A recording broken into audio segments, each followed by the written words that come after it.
Hello class 6 students, कैसे हैं आप सब। I hope you all are fine.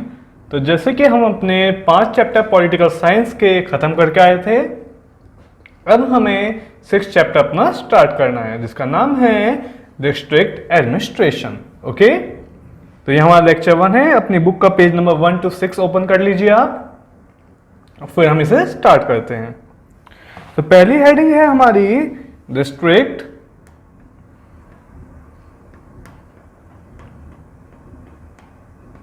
Administration.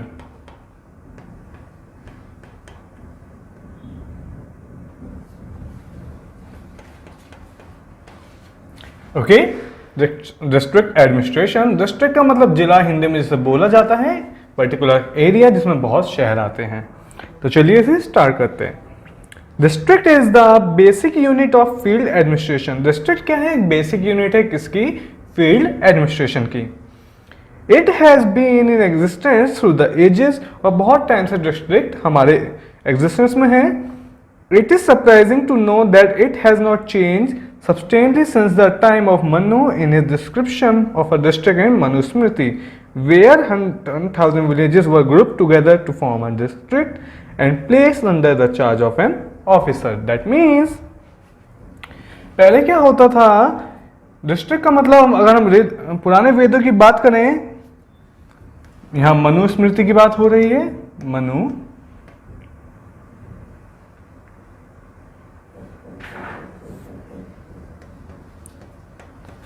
अब मनुस्मृति में क्या होता है? मनुस्मृति एक बहुत पुरानी बुक है जिसमें बताया हुआ है कि आज से बहुत ज्यादा टाइम पहले क्या होता था, 1000 विलेजेस को मिलाकर एक डिस्ट्रिक्ट बनता था,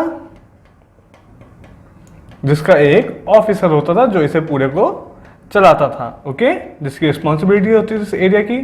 अगर आप आज के टाइम में देखें तो आज के टाइम में भी यही होता है। विलेजेस 1000 भी हो सकते हैं, उससे ज़्यादा भी हो सकते हैं, उससे कम भी हो सकते हैं, पर एक पर्टिकुलर एरियाज में विलेजेस को ग्रुप बना के उसे क्या बना दिया जाता है? एक district. Okay, the district administration is headed by. अब डिस्ट्रिक्ट एडमिनिस्ट्रेशन हेड कौन करेगा? इसका हेड कौन होगा? तो इसका हेड होता है हमारा डिस्ट्रिक्ट कलेक्टर, जिसे हम डीएम भी बोलते हैं।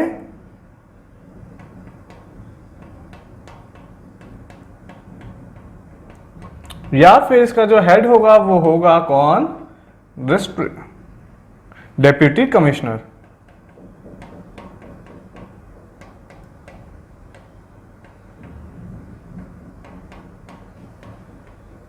ओके, तो ये हेड होंगे किसके? डिस्ट्रिक्ट एडमिनिस्ट्रेशन पर। मतलब 1000 गांव का जब एक पूरा ग्रुप बनाया जिसे हमने डिस्ट्रिक्ट बोला, वहां को जो हेड करेगा वो या तो डिस्ट्रिक्ट कलेक्टर होगा या डिस्ट्रिक्ट कमिश्नर होगा। Okay, he is responsible among other for the general control and direction of the police, which is headed by the superintendent of police. और क्या होगा? यही इंसान जो होगा वो क्या डायरेक्शन देगा पुलिस को कि उन्हें कैसे काम करना है। पुलिस का हेड कौन होता है? Head of police.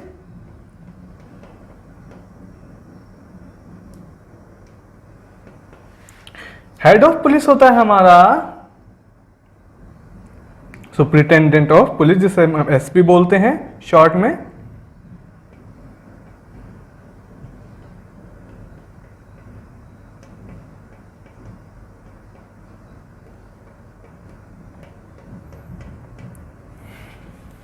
इसके अलावा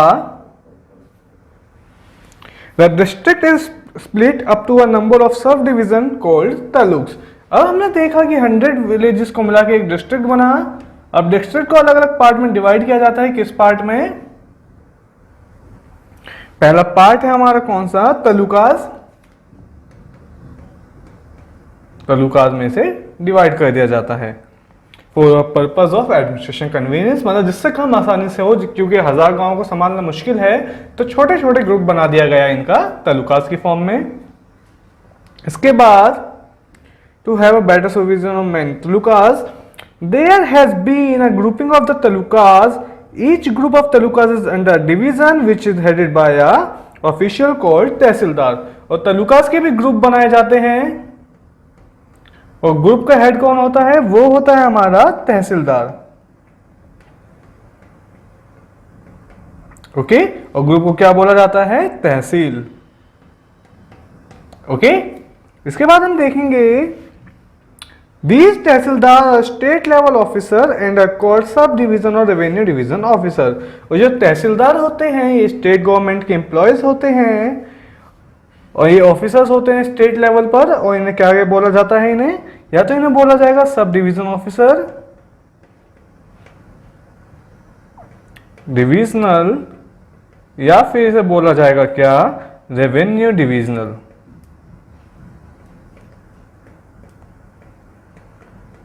डिविजनल ऑफिसर। तो हमने देखा इसमें स्टार्टिंग से अगर हम बात करें कि डिस्ट्रिक्ट एडमिनिस्ट्रेशन क्या होता है। सबसे पहली बात, डिस्ट्रिक्ट एडमिनिस्ट्रेशन वो चीज होगी जब 1000 विलेजेस को मिलाकर एक डिस्ट्रिक्ट बना दिया जाएगा और उसे एक सिंगल बंदा हेड करेगा, जिसे हम या तो डिस्ट्रिक्ट कलेक्टर बोलते हैं या फिर डिप्यूटी कमिश्नर बोलते हैं। ओके, उसके बाद क्या हुआ? डिस्ट्रिक्ट को तालुकाज में बांट दिया गया, क्योंकि एक बहुत ज्यादा बड़े एरिया को, फॉर एग्जाम्पल आपका ये पूरा एरिया है तो आप इसे गवर्न करने में, बड़ा एरिया है तो आप सही से नहीं कर पाएंगे, तो आपने इसे छोटे छोटे पार्ट्स में बांट दिया। ओके, और क्या करा फिर आपने? इन चारों का एक ग्रुप बनाया और उस ग्रुप को क्या बोला? तहसील। और इस ग्रुप का जो हेड होगा वो कौन होगा? तहसीलदार। ओके, तो हमने ये सारी चीजें देखी। अब हमें देखना है कि इनका मेन फंक्शन क्या होता है, किसका? हेड का। तो आप एक बार इसे देख लीजिए। तो हमारी जो नेक्स्ट हेडिंग है वो है फंक्शन ऑफ डिस्ट्रिक्ट कलेक्टर, कि डिस्ट्रिक्ट कलेक्टर के फंक्शन क्या क्या होते हैं। ओके, सबसे पहला फंक्शन होता है डिस्ट्रिक्ट कलेक्टर का maintenance of land record, collection of land revenue and allied matters. मतलब कि मेंटेन करके रखना है क्या क्या? जितने भी लैंड रिकॉर्ड्स हैं, और कलेक्शन करना है किस चीज का? जितने भी टैक्सेस होते हैं, रेवेन्यू का, लैंड रेवेन्यू, ये सब डिस्ट्रिक्ट कलेक्टर की फंक्शंस होते हैं। ओके, इसके अलावा दूसरा फंक्शन जो है वो है लैंड एक्विजिशन। मतलब कि जमीन पर अगर किसी ने गैरकानूनी तरीके से जमीन कब्जा रखी है तो उसे खाली कराना भी किसकी जिम्मेदारी है? डिस्ट्रिक्ट कलेक्टर की। इसके बाद जो उसकी थर्ड फंक्शन है वो है control over extraction of minor minerals and collection of royalty from minor minerals. That means control करके रखना होगा किस चीज का? या तो जो माइनर मिनरल्स होते हैं हमारे, जो कम मिलते हैं, उनको ज्यादा खराब ना किया जाए, इस चीज का ध्यान भी कौन रखता है? हमारा district collector. Okay, fourth function है उसका लोकल सेल्फ गवर्नमेंट। एक लोकल सेल्फ गवर्नमेंट भी वही चलाता है। लोकल सेल्फ गवर्नमेंट आपने सुना होगा, पहले हम पढ़ के आ चुके हैं ये चीज, कि इसमें क्या होता है? जो लोग होते हैं नॉर्मली छोटी छोटी चीजों के लिए एफआईआर नहीं करते, तो सीधा वो कलेक्टर के पास जाते हैं और वो उनकी चीजें रिजॉल्व कर देते हैं, उनकी हेल्प करके। ओके,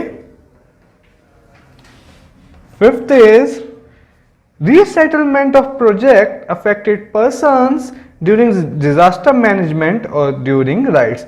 मतलब कि जो लोग हैं जो डिजास्टर, मतलब किसी भी डिजास्टर में खतरे में आए हैं, या फिर कोई भी दंगे हुए हैं उनमें जिन लोगों के घर टूट गए हैं, या फिर वो एक जगह से दूसरी जगह उन्हें जाना पड़ा, तो उनके रीसेटलमेंट की जिम्मेदारी भी किसकी होती है? हमारे डिस्ट्रिक्ट कलेक्टर की। Okay, resettlement. इसके बाद फंक्शन है उसका टाउन प्लानिंग। टाउन प्लानिंग की जिम्मेदारी भी उसी की हुई।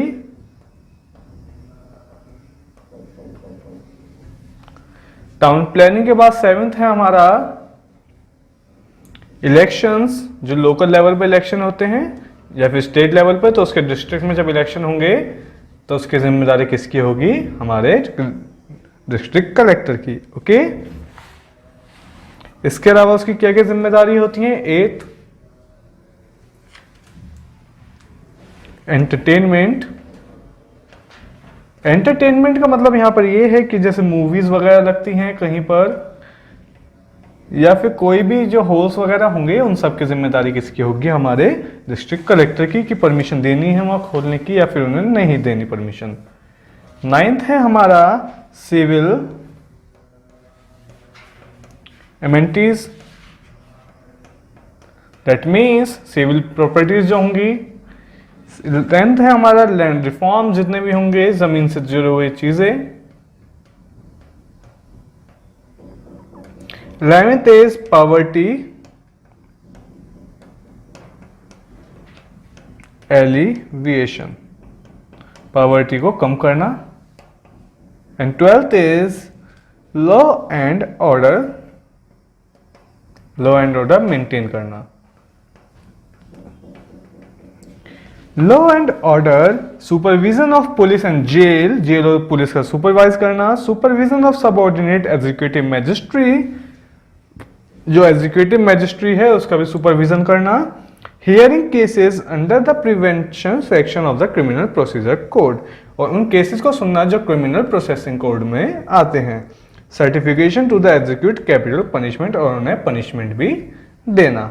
ओके, मतलब पनिशमेंट उन्हें सही से मिल रही है नहीं मिल रही, ये चीज देखना भी किसका काम है, डिस्ट्रिक्ट कलेक्टर का। तो ये कुछ फंक्शंस थे, इससे आगे हम फिर देखेंगे। हमारी जो नेक्स्ट हेडिंग है वो है तहसीलदार।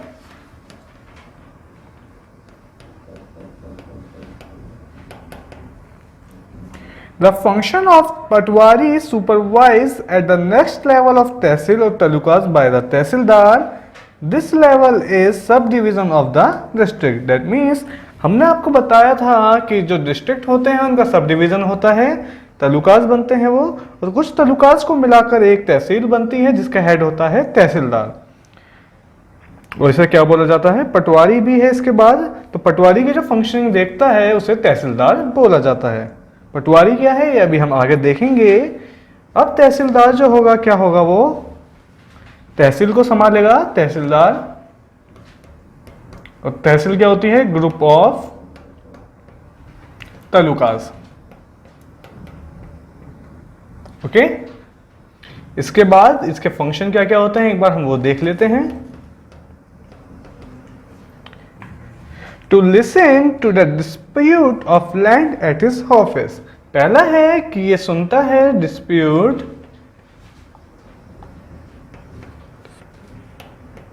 ऑफ लैंड, मतलब जमीन से जुड़े हुए जितने भी लड़ाइयां होती हैं, कोई भी दिक्कत होती है वो ये चीजें सुनता है। Next is to give judgement for dispute after verification of the record by patwari, और फिर ये जजमेंट देता है रिकॉर्ड चेक करने के बाद पटवारी के। और थर्ड है to ensure the deposition of revenue collected by the government, और जितना भी गवर्नमेंट रेवेन्यू लिखती है उसका जो रिकॉर्ड होगा वो भी यही रखता है, डिपोजिशन ऑफ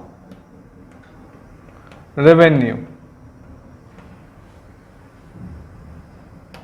ओके, तहसीलदार के बाद जो अगला था वो था हमारा क्या, पटवारी।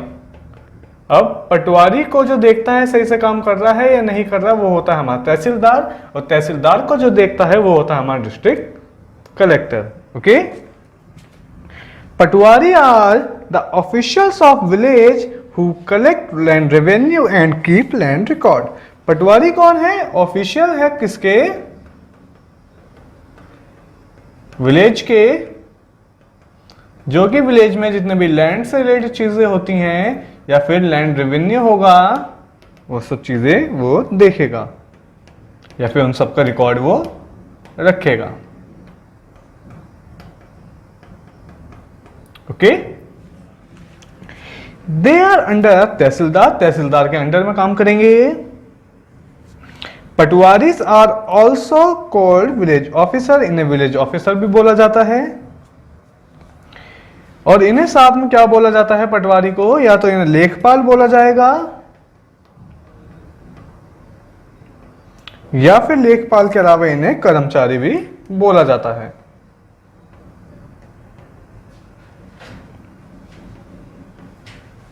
ओके, इसके बाद they collect land revenue and keep land record they even make sure that the farmers have record of their land and tell the state government about the crops grown in that place.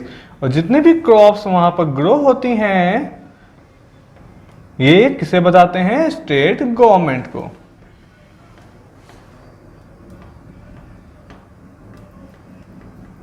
Okay चलिए अब इनके duties देखते हैं. Duties हमारे पटवारी की क्या क्या होती हैं.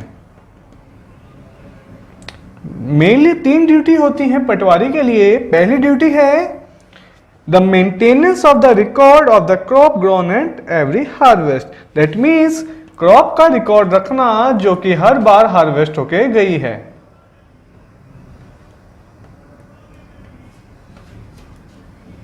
Second is the keeping of the record of rights up to the date by the punctual record of mutation. That means mutation के रिकॉर्ड रखना. म्यूटेशन क्या होता है? जब 2 तरह की अलग अलग फसल उगाई जाती हैं. Third the account of preparation of statistical returns embodying the information derived from the harvest inspection, register of mutation and record of right. That means एक अकाउंट प्रिपेयर करना होता है किस चीज के रिलेटेड? Statistical return.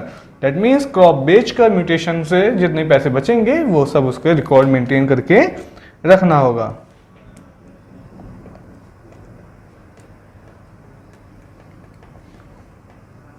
ओके तो ये हमारे पटवारी की ड्यूटीज थी. नेक्स्ट हेडिंग है हमारी पुलिस.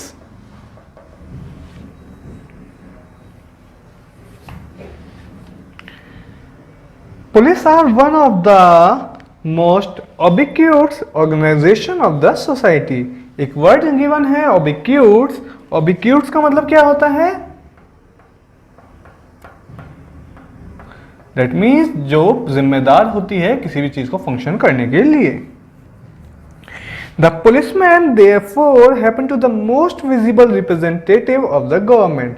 इसलिए जो पुलिसमैन होता है उसे गवर्नमेंट का मोस्ट विजिबल रिप्रेजेंटेटिव माना जाता है क्योंकि सब जगह पुलिस ही दिखती है आपको कुछ भी चीज हो कहीं भी. In an hour of need danger crisis and difficulty. चाहे आपको जरूरत हो चाहे आप खतरा हो चाहे कोई क्राइसिस हो या फिर कोई मुश्किल काम हो. When a citizen does not know what to do and whom to approach, the police station and the policeman happen to be the most appropriate and approachable unit and person for him. That means जब भी आपको police की अभी आपको कोई काम करना है उस आपको नीड है किसी काम को करने की या फिर आपको खतरा लग रहा है किसी काम को करने में या फिर क्राइसिस है कुछ और अगर कोई डिफिकल्टी भी है और आपको नहीं समझ आ रहा कि आप क्या करें तो आप सबसे पहले किसी पुलिस स्टेशन फोन करेंगे. पुलिस ही जो होगी वो आपकी हेल्प करेगी किसी भी चीज से निपटने के लिए. इसका मतलब ये नहीं है कि आप हर चीज के लिए पुलिस को फोन करें. जब चीज सिचुएशन से आगे निकल जाती है जब वो किसी लॉ के अगेंस्ट में हो जाती है तब हमें पुलिस की जरूरत पड़ती है. Mainly the police are expected to be the most accessible interactive and dynamic organisation of any society. Police को क्या माना जाता है? Most accessible. एक्सेसिबल मतलब वो चीज जिसे हम आराम से हमारे पास तक पहुंच जाए. दूसरा है इंटरेक्टिव जिससे हम बात कर सकें जिससे हम अपनी प्रॉब्लम बता सकें. एंड थर्ड इज डायनामिक मतलब जो हर तरह का काम कर सके. तो आप पुलिस में देख सकते हैं सब चीज क्वालिटीज होती हैं पुलिस को. तो इसलिए पुलिस को ही एक्सेसिबल इंटरेक्टिव एंड डायनामिक बोला जाता है. There is lack up in each police station. हर पुलिस स्टेशन में क्या होते हैं? लॉकअप होते हैं. लॉकअप मतलब जहां पे क्रिमिनल्स या फिर जिन पे शक होता है क्राइम करने का उन्हें रखा जाता है. FIR is filled in police station. और FIR भी कहाँ फिल होती है? पुलिस स्टेशन में. FIR की फुल फॉर्म क्या होती है? First information report. First information report का मतलब हो गया कि जब भी कोई भी क्राइम होगा तो सबसे पहले रिटर्न फॉर्म में उसकी कंप्लेंट लिखी जाएगी और उसी कंप्लेंट को क्या बोला जाएगा, फर्स्ट इंफॉर्मेशन रिपोर्ट। ओके,